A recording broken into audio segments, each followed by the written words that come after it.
వీళ్ళు హైడ్రా తీసుకొచ్చినప్పుడు పేద ప్రజలకి వేరే కాడ ఇల్లు ఇచ్చుంటే వీళ్ళు వెళ్ళిపోయేవాళ్ళు కదా, ఈ మూసీ నదిలో ఉండే వాళ్ళు కూడా. అదే కదా అదేగా చెప్పాను స్టార్టింగ్ లో. చాలా మంది ఇప్పుడు హైదరాబాద్ వచ్చినప్పుడు కొంతమంది నష్టపోయారు. అటువంటి వాళ్ళకి ఏదో ఒక దారి చూపించుంటే బాగుండేది. అప్పుడు అసలు ఈ ట్రోలింగ్ ఉండేది కాదు. అది చెయ్యకే ఇలా జరిగింది. అంటే వచ్చే ఎలక్షన్స్ కి వీళ్ళు గెలుస్తారంటారా? ప్రస్తుతానికి అన్న ఇప్పుడు ప్రజలు మనం నమ్మలేం. ఫస్ట్ జనాలను నమ్మలేం. ఎందుకంటే ఇప్పుడు వరకు తిట్టిన ప్రజలే ఆ టైంలో మారిపోవచ్చు, మైండ్ సెట్ మారిపోవచ్చు. సో అది చివరి వరకు కూడా మనం చెప్పలేం. అంటే ఇప్పుడు డబ్బుకి ఓటు పడుతుంది, అలాంటివి ఆపాలంటే ఏం చేయాలి?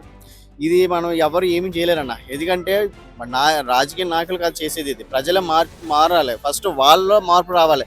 డబ్బులు తీసుకోకూడదు. డబ్బులు తీసుకుంటే మనకు క్వశ్చన్ చేయలేకపోతున్నాం. మీరు డబ్బులు తీసుకోకుండా ఓటు వేయండి. ఓటు వేసినప్పుడు మీరు జనాలు బయటకు వచ్చి అడగండి.